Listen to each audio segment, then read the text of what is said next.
welcome to EC Electronics. So in this video we are going to see the cascade form realization of FIR filters. So if you are preparing for DSP examinations, all realizations are very important, whether it is for FIR filter or IIR filter. So in this video we are going to see the cascade form realization of FIR filters, which is again a commonly asked type of question.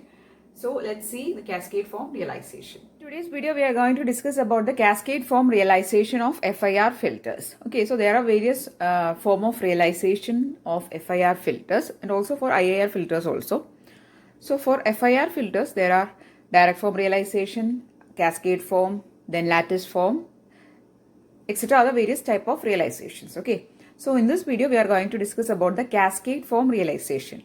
So here what is the desired form of transfer function is that the transfer function has to be considered as cascaded form of various small transfer functions. Okay, so if you don't understand what I'm saying, so consider that here h of z is this, which is your total transfer function. Okay, and if you see here the transfer function is given as two product forms, right? This is one product form, this is the second product form, and we can consider this is h1 of z and this as h2 of z.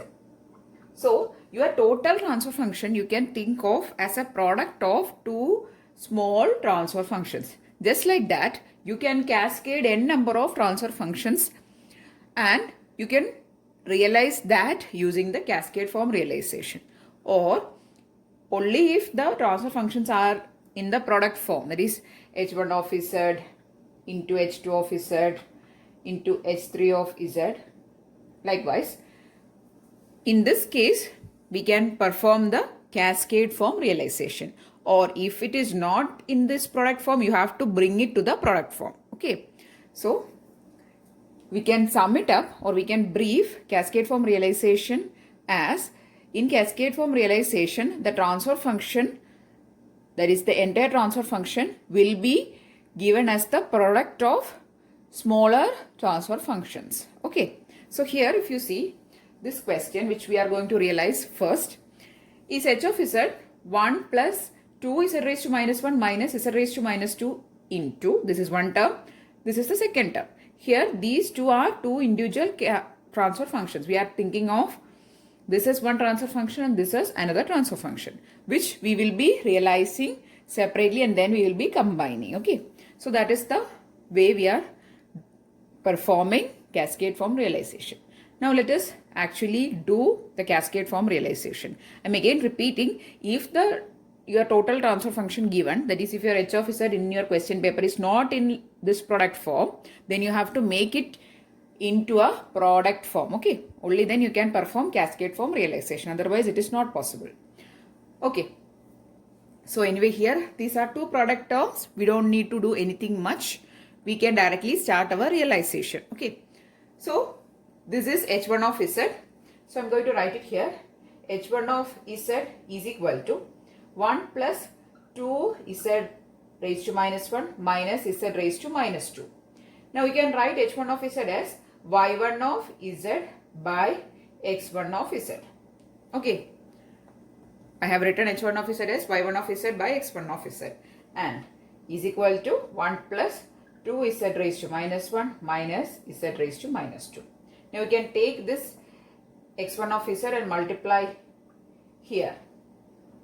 Okay, and you will be getting this form. Now we can open the bracket and take the x1 of z along with each terms. Then you will be getting y1 of z is equal to x1 of z plus 2z raised to minus 1 x1 of z minus z raised to minus 2 x1 of z. So this forms your first equation to be realized. Okay, so this forms your first equation. Now just like that you can write h2 of z also. So I'm going to write h2 of z. h2 of z is equal to, what is the function? The expression is 1 plus z raised to minus 1 minus z raised to minus 2.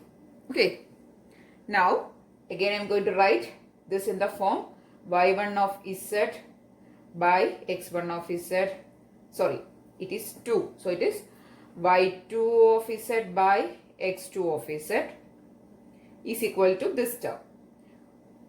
1 plus z raised to minus 1 minus z raised to minus 2. Again you can cross multiply.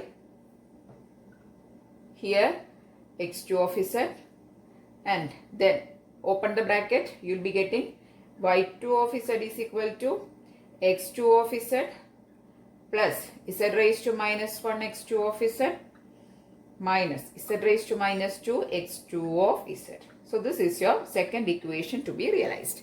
Now, since we have formed two equations, we can start realizing. So there is only two individual transfer functions for your total transfer function, right?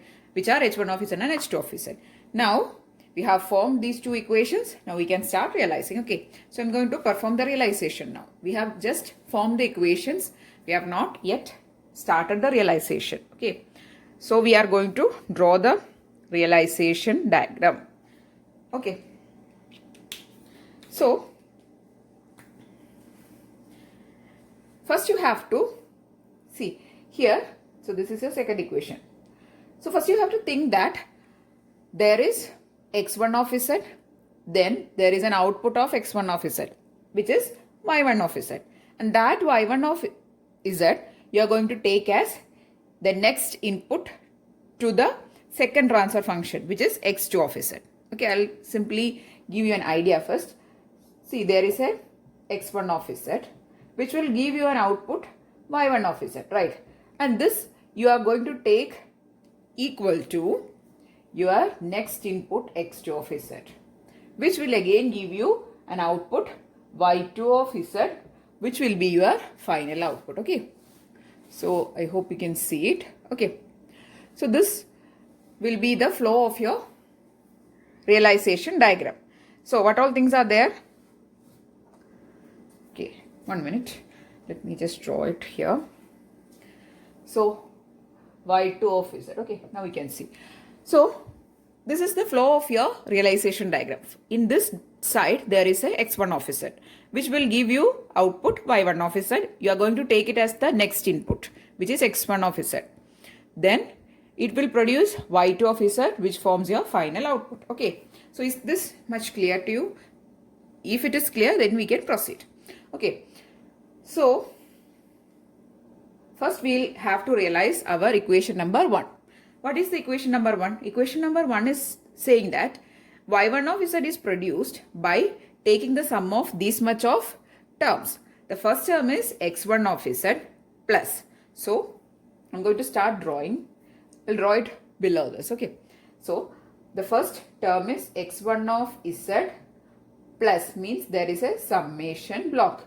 Okay, which is summing your x1 of z.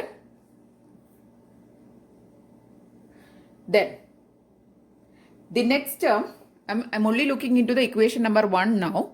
So my first term is x1 of z plus. So x1 of z plus. Then second term is 2 into z raised to minus 1 x1 of z. So you have to pass the x1 of z through a delay element, which is z raised to minus 1. Okay. Now the output of this delay element will be this x1 of z is passing through this element, right? So it will give you z raised to minus 1 x1 of z will be the output when this signal passes through this block. Okay. So here you will be getting z raised to minus 1 x1 of z. Then there is also a 2.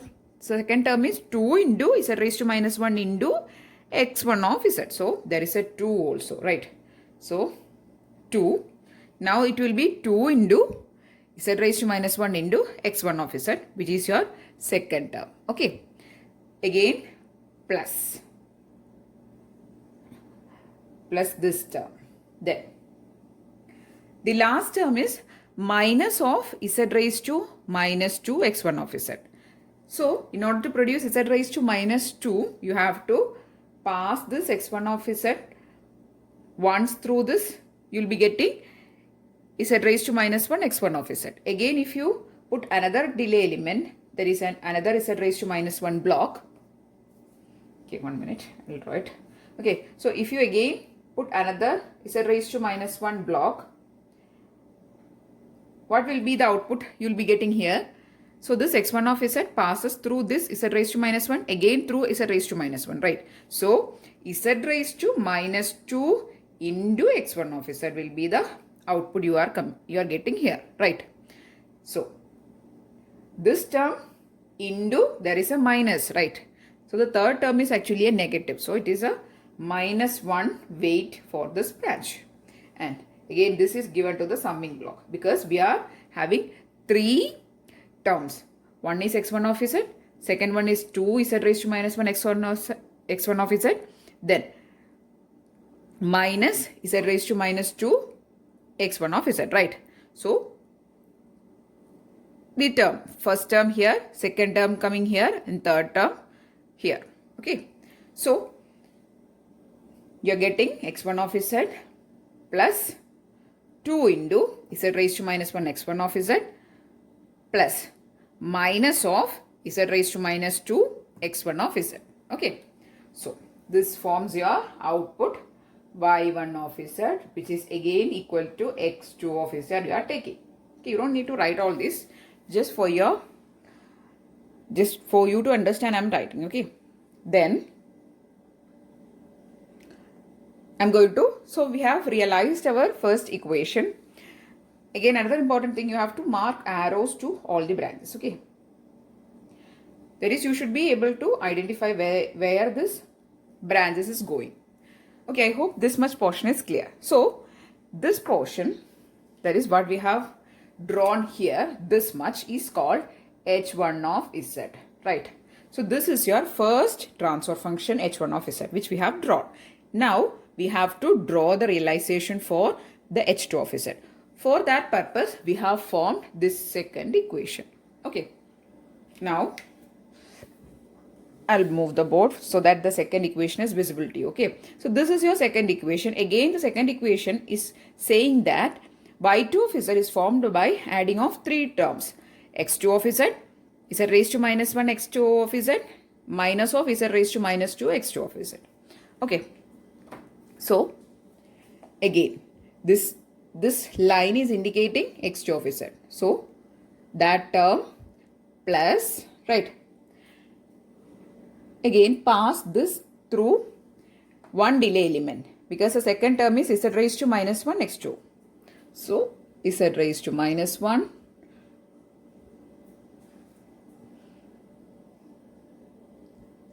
z raised to minus 1 in this block, and the weight of this branch is 1 only. Why? Because there is only 1. There is no other positive or negative numbers. There is simply 1. So I'm putting 1 in this branch. Okay, then plus, if you don't also put this 1, no problem. No need to put the 1, but generally we'll put weights. Okay, so that's why I put 1.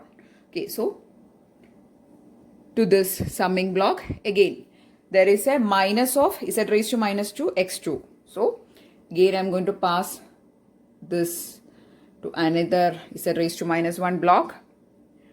Okay, yeah, so z raised to minus 1 block, and the branch weight is minus 1. Why it is minus 1? Because there is a negative term. Okay, again, this is passing through another summing block. You will be getting a result here, which is y2 of z.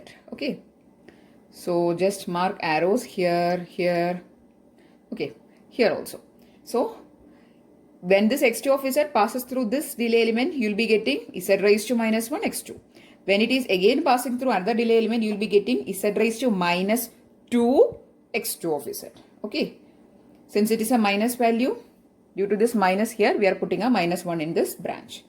Okay, so this is how you draw the realization. Okay, so I have just written y2 of z here. Okay, so this forms your entire realization, and this block or this portion is giving you the h2 of z realization. Okay, so what we have done here is we have actually formed 2 equations and we have drawn the realization separately. You can see here that clearly this is one block, clearly this is another block. We have realized both the blocks individually, we have combined it in the middle. Okay, so this is how you form the cascade, or this is how you do the cascade form realization.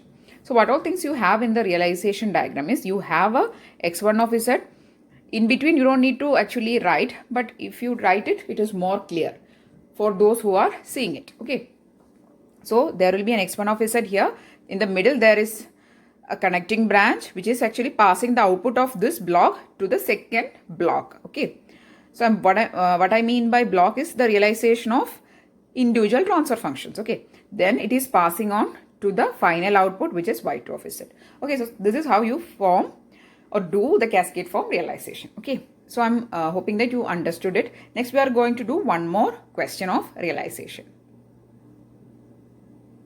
The next transfer function we are going to realize is h of z is equal to 1 plus 2z raised to minus 1 into 1 plus 1 by 2 z raised to minus 1 plus z raised to minus 2. Here again, just like in the previous question, the transfer function is given in the product form. So you can just consider this as h1 of z and this as h2 of z. Okay, so I would suggest you to first try it by yourself.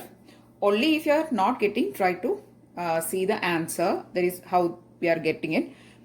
Otherwise, if you are able to realize it, just see the end portion only. Okay, so this is h1 of z. So I'm going to first write h1 of z is equal to 1 plus 2z raised to minus 1 and y1 of z by x1 of z is equal to 1 plus 2z raised to minus 1. Again we are going to cross multiply. So there will be a x1 of, there will be a x1 of z here into this term. I'm going to open the bracket. I'll be getting x1 of z plus 2z raised to minus 1 x1 of z. Okay, so that is your first equation to be realized. So you can write it here. y1 of z is equal to x1 of z plus 2z raised to minus 1 x1 of z. So this forms your first equation. Now second equation, for that we are taking this, which is h2 of z is equal to 1 plus 1 by 2 z raised to minus 1 plus z raised to minus 2.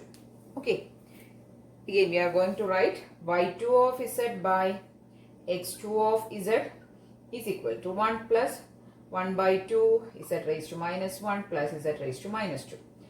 Cross multiplying, you will be getting y2 of z equal to this term into x2 of z. If you open the bracket, you will be getting y2 of z is equal to x2 of z plus 1 by 2 z raised to minus 1 x2 of z plus z raised to minus 2 x2 of z. Okay, so this forms your equation number 2. So there are two equations to be realized, which is equation number 1 and equation number 2. So the second equation is x2 of z, that is y2 of z equal to x2 of z plus 1 by 2 z raised to minus 1 x2 of z plus z raised to minus 2 x2 of z. Now I am going to start my realization with these two equations. Okay, so first I am going to write my x1 of z here.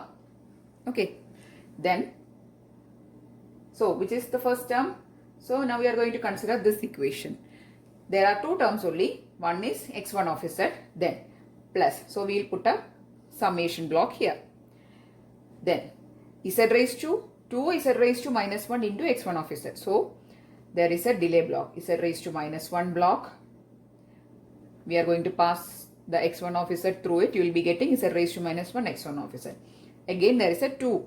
So the branch weight we will put as 2. So this much. So this forms your h1 of z. And what is the output? It is y1 of z. Again we are going to take this as x2 of z also. Take this to the next session. Now we are going to consider our second equation. Okay. Now what all terms are here, 3 terms forms the result or gives the result y2 of z. So the first term is x2. Give it to the summing block. Then again 1 by 2 z raised to minus 1 x2. So pass the x2 through a z raised to minus 1 delay element. Then the branch weight you are going to put as 1 by 2. Actually this realization is very simple. Just you do 2 or 3 examples, then you will get to do it very fastly. Okay, 1 by 2, then z raised to minus 1, x2 of z comes and it is added to the summing block. Okay, again there is a z raised to minus 2, so again one more some delay element. The branch weight is simply 1. So summing block. Okay, so this forms H2 of Z's realization. So this portion is the H1 of Z's realization or equation number 1 realization. This is the equation number 2 realization. Final output is Y2 of Z. And this forms your entire transfer function realization. Okay. So this is actually comparatively simple. There is only one term here, sorry, 2 terms here. So directly one term and one through the delay element. Okay. So this is how you do cascade form realization. Okay. So if your transfer function is given in the product form, it is easy. Otherwise, you have to make it as a product form. Okay. And also don't forget to put arrows to all the branches. Here I have put some additional arrows which I have already forgotten. But now I have put. Okay. So try to give arrows to all the branches. Only then you will get to know the flow of your signal. Okay. Or your input. Okay, so that's all for this video. I'm really hoping that you found the video useful. If yes, please do give it a thumbs up and also share it with your friends. And if you want more videos, please do subscribe to the channel. Thanks for watching and keep on watching.